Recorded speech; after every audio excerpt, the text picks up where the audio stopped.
हरे कृष्णा। मेरा नाम है डॉक्टर प्रतीक चौहान। ईमेल पर जो प्रश्न पूछे गए हैं सुशांत सिंह राजपूत को या फिर स्पिरिट गाइड को या फिर सोल को लेके, उसके मैं आंसर यहाँ पर कर देता हूँ जो आपने पूछे हैं। तो यहाँ पर है क्वेश्चन अबाउट पैरानॉर्मल। इनका क्वेश्चन ये है कि मैंने भी आपकी वीडियो देखना स्टार्ट किया है और मुझे वीडियो बहुत अच्छी लगी हैं आपकी, और मेरे मन में बहुत सारे प्रश्न थे जिसके मुझे आंसर यहाँ मिले हैं, और आपकी वीडियो देख के मन में मुझे शांति मिली है। यही मेरा मकसद था, मन में शांति पहुँचाना। आपका मनोरंजन करना मेरा मकसद नहीं है। अगर आप मनोरंजन के लिए वीडियो देखने आए हैं तो यहाँ पे आपका मनोरंजन नहीं होगा। यदि आप कुछ ऐसे टॉपिक के लिए वीडियो हैं जहाँ आपको मसाला मिलेगा तो यहाँ पर भी वो नहीं होगा। हाँ, केवल यहाँ पे अगर आप आए हैं कि सुशांत सिंह राजपूत को जस्टिस मिले, तो मेरी आपसे प्रार्थना है कि पीएम मोदी के ट्विटर अकाउंट पे, इंस्टाग्राम अकाउंट पे, फेसबुक अकाउंट पे, जहाँ भी वो हैं वहाँ पे जाके जस्टिस का शोर मचाइए। वहाँ पे जाके हैशटैग कीजिए, उनको मैसेज कीजिए लगातार। मैं भी कर रहा हूँ, आप भी कीजिए, ठीक है। तो उन्होंने कुछ प्रश्न उनका बहुत लंबा था, उन्होंने बहुत लंबा लिखा है, बट उन्होंने ये कहा कि I heard in one of your video that spirit can not communicate like us, कि स्पिरिट हमसे कम्युनिकेट नहीं करते हैं, क्योंकि कई बार अगर वो कम्युनिकेट करती हैं तो एक रैल्म ओपन हो जाता है, हम ओपन हो जाते हैं स्पिरिट के लिए, तब बुरी स्पिरिट भी हमारे ऊपर आके हावी हो सकती है। पहली चीज़, जो हमारे 7 डायमेंशंस हैं, नीचे के 3 डायमेंशंस में भूत प्रेत पिशाच धरती पर रहते हैं, जिनको इस लोक में आने की इजाज़त नहीं है, फिर भी वो इस लोक में आते हैं और लोगों को परेशान करते हैं। परेशान वो इसलिए करते हैं, फिर उनको भूत पिशाच कौन कहेगा, फिर उनको बुरी आत्माएं कौन कहेगा अगर वो परेशान नहीं करेंगे तो। 5वें 6ठे 7वें लोक में बसती हैं अच्छी आत्माएं, देव आत्माएं, जो कि जन्म के चक्कर से मुक्त हो जाते हैं फ़िलहाल कुछ समय के लिए। तो वो धरती पर के इंटरफेयर नहीं करते हैं, क्योंकि वो अच्छी आत्माएँ हैं और वो चाहते हैं कि आप अपने जिस पाठशाला में आप सीखना है वो आप अच्छे से अपना परीक्षा दे सकें। जैसे कि परीक्षा के समय में एक अच्छा टीचर आपको कभी भी कोई भी प्रश्न का उत्तर नहीं बताएगा, कोई भी क्लू आपको नहीं बताएगा। हाँ, यदि उसको लगता है कि आपको पता है बट आप कहीं फंस रहे हो, तो आपको वो हल्का सा हिंट दे सकता है। जैसे कि अच्छी आत्माएं कई बार सपनों के माध्यम से आके हिंट दे देती हैं, बाकी सब कुछ करना आपका काम है। तो इस तरह से वो कम्युनिकेट नहीं करती हैं। दूसरे उन्होंने कहा कि उनके पास वोकल कॉर्ड नहीं होता है, जिसकी वजह से वो आवाज़ में बोल सके। तो ये केवल आपके दिमाग का भ्रम है, ये भी मैं आपको बताऊंगा। फिर कुछ लोगों ने यहाँ पे प्रश्न मुझसे किया है कि यहाँ पे हमें लगातार सुशांत सिंह राजपूत के ड्रीम्स आ रहे हैं, और किसी ने कहा कि सुशांत सिंह राजपूत रो रहे थे, मुझे ये ड्रीम आया। किसी ने कहा कि सुशांत सिंह राजपूत अपनी माँ के साथ में खुश थे, मुझे ये ड्रीम आया। किसी ने कहा कि सुशांत सिंह राजपूत हंस रहे थे, मुझे ये ड्रीम आया। किसी ने ये कहा कि सुशांत सिंह राजपूत जिंदा है, मुझे ये ड्रीम आया। तो ये ड्रीम आना क्या है? क्या सुशांत सिंह राजपूत की आत्मा वाकई में दुखी है इसलिए वो ड्रीम आ रहा है? इसके बारे में भी थोड़ी चर्चा मैं यहाँ करूँगा और ड्रीम्स को आपको काफ़ी डिटेल में बताऊँगा, समझाऊँगा, बात समझने की है। तो यहाँ पे इन्होंने क्वेश्चन, मैं जल्दी आप लोगों के क्वेश्चन के आंसर करूँगा। Does paranormal experiment can connect to spirit world? Does paranormal experiments, देखिए स्पिरिट वर्ल्ड से कोई भी टेक्निकल चीज़ नहीं जुड़ सकती है। यदि स्पिरिट वर्ल्ड से आपको जुड़ना है तो आपको अपने भीतर उतरना पड़ेगा, क्योंकि स्पिरिट वर्ल्ड का फिजिकल चीज़ों से कनेक्शन खत्म हो जाता है, क्योंकि उनके पास में खुद एक फिजिकल शरीर नहीं होता है, ठीक है। और यहाँ पे आपको एक चीज़ समझनी जरूरी है, शरीर और आत्मा। यहाँ पे एक चीज़ आप बहुत अच्छे समझिए, शरीर और आत्मा। मैं यहाँ पे सामने आपको एक चित्र भी लगा दूंगा। मेरे पास में यहाँ एक फ़ोटो था, ओके। तो यहाँ पे मैं बात कर रहा था आपके 5 शरीर की। सोल नहीं है, उसमें सोल को इंक्लूड मत कीजिएगा। सोल एक अलग चीज़ है, परमात्मा एक अलग चीज़ है। परमात्मा अलग चीज़ कहना, यहाँ पे ये शब्द बहुत गलत हो गया। परमात्मा है, बस इतना आप समझिए। सोल है, बस आप इतना समझिए। और ये जो टॉपिक है इसमें ये इन्वॉल्व नहीं है। तो हमारे टोटल 5 शरीर हैं। पहला शरीर है हमारा अन्नमय कोश, फिजिकल बॉडी, जो कि आपको दिख रहा है। मैं यहाँ पे सामने आपके पिक्चर ला देता हूँ ताकि ये बहुत अच्छे से देख सकें। दूसरा है हमारा प्राणमय कोश, जहाँ पे हमारी प्राण शरीर हमारा होता है। प्राण शरीर वो जहाँ पे हमारे 72,000 नाड़ियाँ बहती हैं, प्राण शरीर वो जहाँ पे एक्वाप्रेशर और एक्वापंक्चर काम करता है। प्राण शरीर वो जिसको कोई भी लैब आज तक काट के नहीं देख सकी है। प्राण शरीर वो जो विज्ञान कहता है कि 72,000 नाड़ियाँ केवल इंसान का भ्रम है, ये कुछ नहीं होता है। प्राण शरीर वो कि जब आप किसी नस को दबाते हैं तो आपकी बीमारी ठीक हो जाती है, वो प्राण शरीर जिसका एक पूरा विज्ञान है और जिसको आधुनिक विज्ञान MBBS एलोपैथी कहते हैं कि बकवास है। इसलिए मैंने कहा कि यदि आप यूरोप के मानसिक गुलाम हैं तो आपको वीडियो समझ में नहीं आएगी। तो चलिए हम अब विज्ञान के थोड़ा आगे चलते हैं, जिसकी आज तक विज्ञान ने खोज नहीं की है, वहाँ चलते हैं।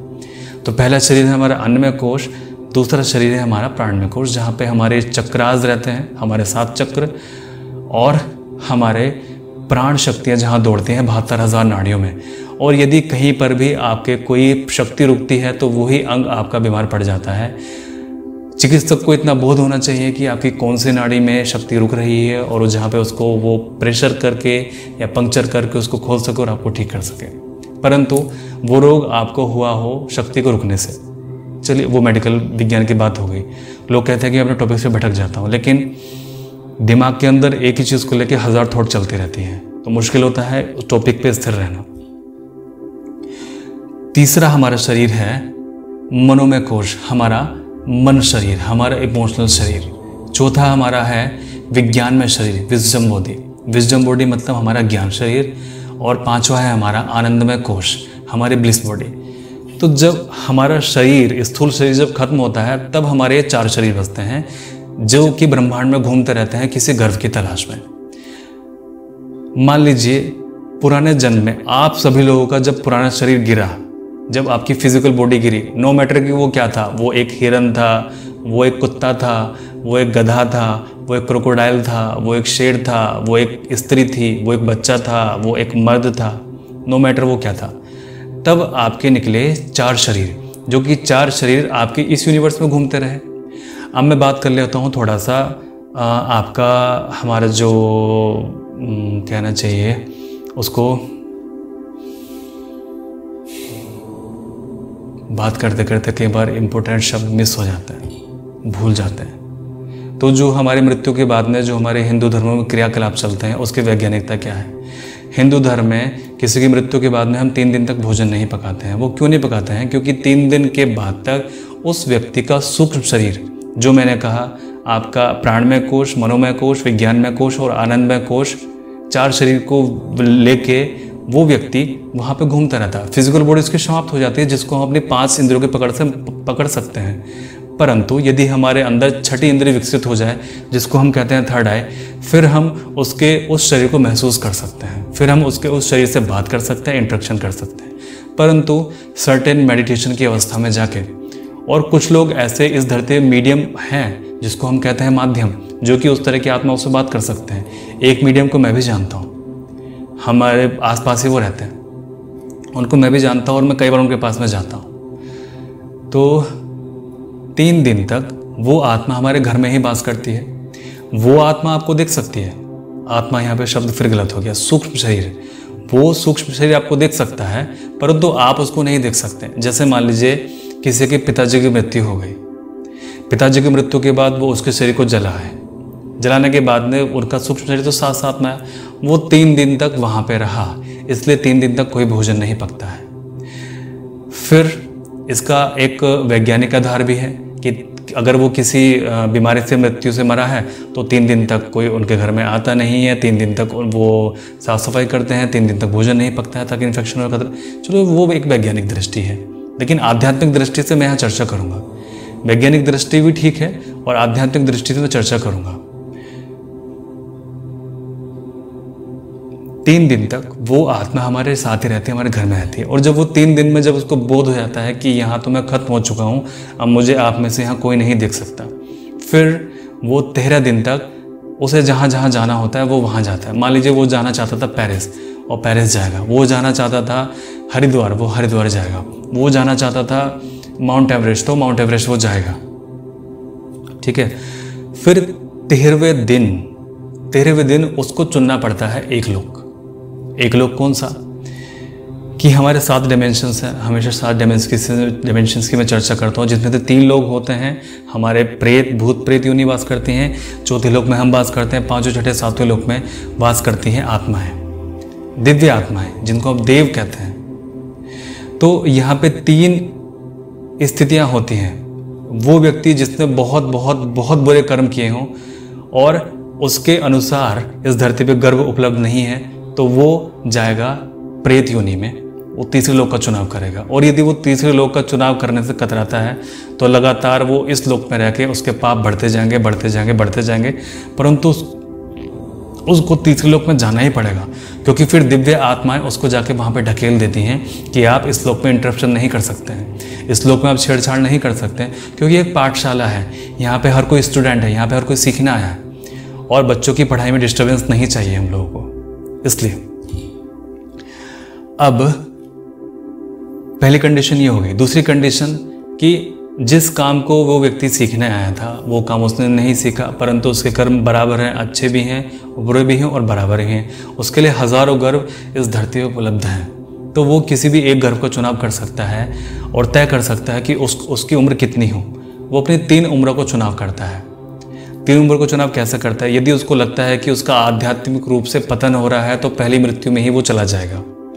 यदि उसका अंतर्मन ये डिसाइड नहीं कर पा रहा है कि उसके पतन हुआ है कि उसकी प्रगति हुई है, केवल वो बीच में ही है, तब वो एक मृत्यु को स्किप करके दूसरी मृत्यु की तरफ वो चलता है। आखिरकार आप जाते कहीं नहीं हो, आप अपनी मृत्यु की तरफ ही जा रहे हो। हर पल हर क्षण आप मृत्यु की तरफ ही तो बढ़ रहे हो। कहाँ जा रहे हो? जितना भी कुछ काम कर रहे हो आप मरने के लिए तो कर रहे हो। कहीं भी आप जा रहे हो तो मरने के लिए तो जा रहे हो। किस चीज़ के लिए कर रहे हो आप सारी चीज़ें? सारी उम्र काम करते हो, होता कुछ भी नहीं है। सारी उम्र चलते जाते हो, पहुंचते कहीं भी नहीं हो। हाँ, मृत्यु की तरफ तो जरूर पहुंचते हो। तो कहाँ था मैं? हाँ, तो वो अपने गर्भ को चुनाव करती है, तो अपनी 3 मृत्यु को वो चुनती है। तो यदि उसकी अंतरात्मा को लगता है कि इस व्यक्ति का तो लगातार पतन हो जा रहा है, तो उसकी अंतरात्मा प्रभु से प्रार्थना करती है कि ये शरीर इसके रहने योग्य नहीं है, क्योंकि उसकी बुद्धि को तो पता नहीं है कि उसका लगातार पतन हो रहा है, लेकिन उसकी अंतरात्मा को पता है उसका पतन हो रहा था। इसलिए वो चली जाती है अपने शरीर को छोड़कर। परंतु आप इस धरती पर बहुत बुरे बुरे कर्म कर रहे हैं और आपकी अंतरात्मा को पता है कि जब आप ये शरीर छोड़ेंगे तब आपको प्रेत योनि में जाना पड़ेगा, जहाँ पे आपको कष्ट भोगने पड़ेंगे। तो इसलिए बुरी आत्माएं शरीर से जोंक की तरह चिपक जाती हैं, वो छोड़ना नहीं चाहती शरीर को। इसलिए जो बुरे बुरे लोग हैं बहुत लंबी लंबी आयु वो जी लेते हैं। जो बुरे लोग हैं या तो वो बहुत लंबी आयु जीते हैं, या फिर जो बहुत अच्छे लोग हैं वो बहुत लंबी आयु जीते हैं। मीडियम लोग मीडियम आयु में ही मर जाते हैं अपनी उम्र को पूरा करके। फिर रही तीसरा जन्म, तीसरी मृत्यु का समय, और जब वो आता है तो उस समय सभी को जाना ही होता है। जितनी सांस प्रभु ने लिखी है उतनी आपको लेनी ही होती है, उसके बाद में आप चले जाते हैं। फिर आती है तीसरी स्थिति, तीसरे सूक्ष्म शरीर के लिए। तीसरा सूक्ष्म शरीर जिसने बहुत अच्छे कर्म किए हैं, परंतु उसके अनुसार पृथ्वी पर गर्भ उपलब्ध नहीं है और 13वें दिन उसने एक लोक को चुनाव करना है। नीचे के लोक में वो नहीं जा सकता क्योंकि उसके अनुसार वो नहीं है। चौथे लोक में भी नहीं जा सकता क्योंकि उसके अनुसार गर्भ उपलब्ध नहीं है। चुनाव करेगा 5वें लोक में। देवता आएंगे, उसको स्वागत करते हुए उस लोक में ले जाएंगे जहाँ पे ना कोई वासना है, ना कोई इच्छा है, ना कोई द्वेष है, ना कोई बैर है, ना कोई किसी के प्रति बैर है, ना जेलसी है, ना गाली है। जहाँ पे है केवल एटर्नल लव, अनकंडीशनल लव, वहाँ पे उसको ले जाता है। वहाँ पे उसको लेके जाने के बाद में फिर वो देवताओं की श्रेणी में ही शामिल हो जाता है। तो इस तरह से हमारा ये सारा का सारा सिस्टम चलता है। और फिर मेरी बात पे आप यकीन क्यों करते हो? अब फिर से वही बात आ गई ना कि मेरी इन बेतों की बातों पे भी यकीन क्यों कर रहे हो? तो मेरी बातों पे यकीन करने की आपको बिल्कुल भी ज़रूरत नहीं है, बिल्कुल भी ज़रूरत नहीं है, बिल्कुल भी ज़रूरत नहीं है। क्यों करोगे आप मेरी बात पे यकीन? मैं कौन हूँ, मैं कौन लगता हूँ? आप समझिए कि मैं तो एक मूर्ख इंसान हूँ बस, जो कि अपनी बातें बना रहा हूँ केवल व्यूज़ बढ़ाने के लिए कुछ लोगों के मुताबिक। तो आप मेरी बात का यकीन क्यों करेंगे? आपसे मैं प्रार्थना करूँगा, यदि आप मेरी बात का यकीन नहीं कर सकते तो स्वयं इस चीज़ को अनुभव भी तो कर सकते हो ना। मतलब अनुभव भी नहीं करना है, बात का यकीन भी नहीं करना, तो फिर आप मूर्ख हो, फिर मैं मूर्ख नहीं हूँ। यदि मेरी बात गलत है तो उसको साबित कीजिए अपने अनुभव के आधार पे, ठीक है। अब जैसे इसके लिए मैं एग्जाम्पल, मेरे पास जो है वो बहुत बुरा एग्जाम्पल है, लेकिन मैं अक्सर देता हूँ। जैसे 1000 लोगों की शादी हुई जून के महीने में, 1000 में से 900 महिलाएं गर्भवती हो गई, 100 महिलाएं गर्भवती नहीं हुई, उनको संतान सुख नहीं मिला। 1 साल बाद, 2 साल बाद, 5 साल बाद, 10 साल बाद संतान सुख उनको नहीं मिला। 10 साल बाद वो लोग क्या बोलेंगे? हम लोगों को तो बेवकूफ़ बना गया है, सेक्स से कुछ भी नहीं होता, यही बोलेंगे ना भाई। उन लोगों के क्या, जो कि 900 गर्भवती हो गई, उन्होंने क्या किया था? उन्होंने क्या भगवान से प्रार्थना की थी? उन्होंने क्या पूजा की थी? उन लोगों को कैसे कंसीव हो गया? आप लोगों को कंसीव क्यों नहीं हुआ? ज़रूर कभी कहीं आपके अंदर ही होगी, क्योंकि फिर आप ये थोड़ी ना बोलोगे कि सेक्स करने से कुछ भी नहीं होता, ये नहीं बोलते हैं। लेकिन जब मैं कहता हूँ कि पुराने जन्म होते हैं और इस तरह से सारे काम चलते हैं, तो फिर आप कहते हो नहीं ऐसा नहीं होता, आप मूर्ख बना रहे हो। मूर्ख मैं नहीं हूँ, मूर्ख आप हैं। मेरी बात पे भरोसा मत कीजिए, इसको खुद एक्सपेरिमेंट कीजिए। और एक्सपेरिमेंट करने के लिए बहुत सारे गाइडेड मेडिटेशंस यूट्यूब पे पड़ी हुई हैं। मेडिटेशन कीजिए, अपने अंदर प्रश्नों के उत्तर खोजिए। मेरे से क्यों पूछ रहे हैं? अपने मन के अंदर प्रश्नों के उत्तर खोजिए ना, अपने गुरु के पास जाइए, वो आपको उत्तर देंगे। अपने मन के भीतर उतरिए, वो वहाँ से आपको उत्तर मिल जाएगा। क्योंकि जब आप अपने फिजिकल बॉडी से डिटैच हो जाओगे, दूर हो जाओगे, दूर होने का मतलब ये नहीं कि आप मर जाओगे, इसका जब बोध आपके शरीर के अंदर तक खत्म हो जाएगा, फिर आप देखोगे आपके शरीर के अंदर क्या है। डॉक्टर बैनवीज बहुत बड़े साइकोलॉजिस्ट हैं, उन्होंने इस फील्ड में बहुत अच्छा काम किया है। अमेरिका में मियामी के डॉक्टर हैं और आज भी वो जीवित हैं। तो उन्होंने काम किया है हिप्नोसिस के ऊपर, और मैंने अपने इस चैनल पे हिप्नोसिस की वीडियो भी मैंने अपलोड की हुई है। कैसे अपलोड की हुई है? मैंने वीडियो के अंदर कुछ सर्टेन टेक्निक्स होती हैं जहाँ पे आप अपने पुराने जन्मों में जा सकते हो। उसके 2-3 चरण होते हैं। सिंपली मैं आपको बता देता हूँ, करने की इच्छा है तो आप कर लीजिए। पास्ट लाइफ रिग्रेशन थेरेपी इन हिंदी सर्च कर लीजिएगा, वीडियो आ जाएगी मेरे ही चैनल पे, मेरी ही आवाज़ में। और ऐसा नहीं कि आप एक बार में पहुँच जाओगे, 2 बार में पहुँच जाओगे। इसकी चाबी केवल इतनी है कि जब आप अपने पूरे शरीर को रिलैक्स कर लोगे और जब आपके शरीर का बोध खत्म हो जाएगा कि आप शरीर हो, तब जाके आप अपने पिछले जन्म में उतर पाओगे, अदरवाइज नहीं उतर पाओगे। बात वही है, 1000 लोग करेंगे तो केवल 100 ही उतर पाएंगे, 900 लोग फिर भी रह जाएंगे उसमें से। तो इसका मतलब ये नहीं कि वो बेकार है, इसका मतलब ये है कि कमी आपके अंदर है, आप अंदर रिलैक्स नहीं हो पाए। ओके, तो पहले आपको इसमें रिलैक्स किया जाता है। रिलैक्स की अवस्था वो होती है कि जहाँ पे आप तंद्रा में होते हैं और जागे हुए भी होते हैं। ये नींद की अवस्था नहीं है जहाँ पे आप नींद जैसी अवस्था में होते हैं परंतु जागे हुए आप होते हैं। अवस्था वो होती है जैसे कि आपने कभी कभी गौर किया होगा कि आपको सभी लोगों की आवाज़ आ रही है, आप सभी लोगों की आवाज़ सुनते हैं पर आपका शरीर नहीं हिलता है। एक तरह से वो होता है स्लीप पैरालिसिस, जिसको हम कहते हैं जी भूत ने आके मेरी गर्दन दबा ली थी। एक्चुअली वो होता है स्लीप पैरालिसिस, जहाँ पे आपका शरीर आपकी डेल्टा वेव में पहुँच जाता है, वो कंडीशन वो होती है। तो हमें उस टेक्निक के माध्यम से आपके शरीर को डेल्टा वेव तक पहुंचाना होता है, बट उस समय पे आपके पूरे शरीर की कमांड आपके ही हाथ में होती है।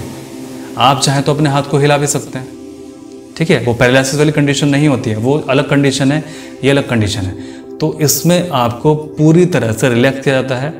रिलैक्स करने के बाद में धीरे धीरे आपके शरीर का बोध खत्म किया जाता है। शरीर का बोध खत्म करने के बाद में आपको फिर पुरानी स्मृति में उतारा जाता है। मान लीजिए आप 25 साल के हैं या 30 साल के हैं, तो आपको 25 साल में लेके जाया जाएगा, 20 साल में लेके जाया जाएगा, 10 साल में लेके जाया जाएगा, 5 साल में लेके जाया जाएगा, 2 साल में, 1 साल में, और फिर आपके माँ के गर्भ में। पहला चरण तो आपका यहाँ खत्म हो गया कि जब आपने इस जन की सारी यादें रिकॉल कर लें। अब इसके बाद में फिर आपको लेके जाया जाएगा आपकी माँ के गर्भ के आने से पहले, जब आप एक सोल थे, जब आप एक सूक्ष्म शरीर में थे। तो उससे पहले हमें नहीं पता कि आप कहाँ जा सकते हो, और मैं आपको बिल्कुल भी हिंट भी नहीं दूंगा कि आप कहाँ जाओगे।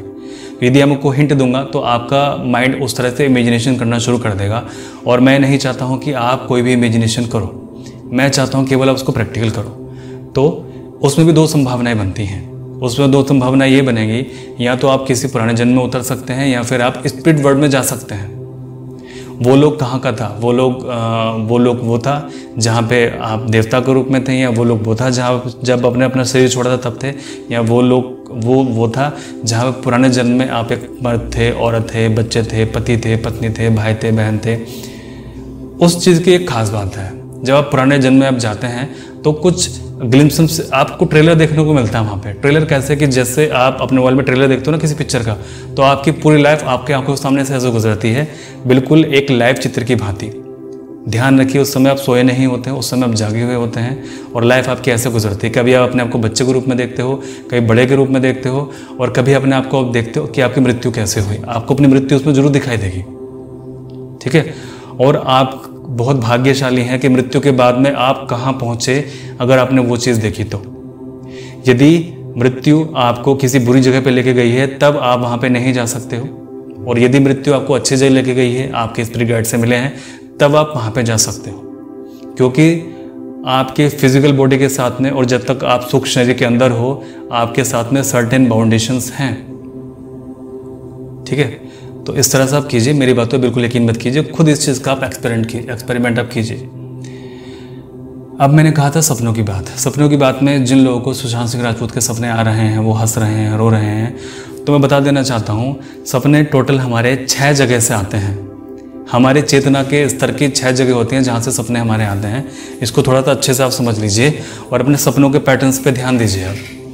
और जब मैं कहूँगा आपसे तो आप बड़े गौर पे उसको लॉजिकली अपने शरीर से उसको बड़े अच्छे से रिलेट कर पाएंगे कि सपने आपको कहाँ से होते हैं। हमारे तो पास में 2 दिमाग होते हैं इस फिजिकल बॉडी के अंदर, एक कॉन्शियस और एक सबकॉन्शियस। आप सभी को जानते होंगे, सबकॉन्शियस ब्रेन के अंदर हमारी आज तक की मेमोरी होती हैं कि जब आप बच्चे के अंदर थे, जब आप माँ के गर्भ के अंदर से आज तक की आपकी सभी मेमोरीज उस 95% हिस्से के अंदर होती है, जिसको हम कहते हैं subconscious brain, subconscious mind. Conscious mind के अंदर वो मेमोरीज होती हैं जो जैसे मैं आपसे अभी बात कर रहा हूँ, जैसे मेरे मन में थॉट आया जा रही है और मैं आपके सामने बोले जा रहा हूँ लगातार, तो कॉन्शियस ब्रेन वो है। कॉन्शियस ब्रेन आपकी लाइफ को केवल 5% कंट्रोल करता है, सब कॉन्शियस ब्रेन आपकी लाइफ को 95% कंट्रोल करता है। अगर आपकी लाइफ में कोई भी बीमारी चल रही है, किसी भी स्ट्रेस से आप गुजर रहे हैं, जो भी आपके साथ में हो रहा है, वो सब कॉन्शियस ब्रेन का उसका रोल है। कॉन्शियस ब्रेन से उसका कोई संबंध नहीं है। हाँ, कॉन्शियस ब्रेन में आप कोई चीज़ लगातार दोहराते जाएंगे, लगातार दोहराने से एक चीज़ मंत्र बन जाती है, मंत्र शक्ति को इकट्ठा करता है और सब कॉन्शियस ब्रेन उसको एसेस करके फिर आपकी लाइफ में वो अप्लाई कर देता है। इसके बहुत सारे एक्सपेरिमेंट डॉक्टर्स ने किए हैं कि जैसे यदि आप अपने मन के अंदर लगातार अपने कॉन्शियस ब्रेन से इमेजिनेशन करते रहो कि मैं इस हाथ से एक्सरसाइज करता हूँ, एक्सरसाइज कर रहा हूँ।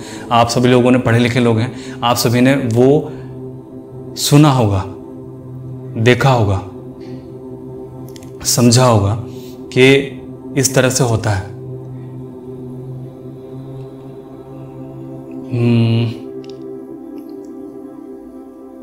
कि एक वैज्ञानिक ने कुछ 100 लोगों के हाथ में पट्टी बांधी और पट्टी बांध के उन्होंने 30 दिन तक उन्होंने कहा और इमेजिनेशन कराया 1 घंटे तक कि आप इस वाले हाथ से एक्सरसाइज कर रहे हैं, और वो वाला हाथ मोटा हो गया।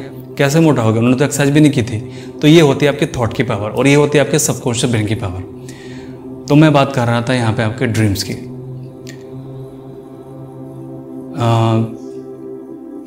बार बार मैं टॉपिक से हट जाता हूँ, ये मेरे अंदर बहुत खराब आदत है।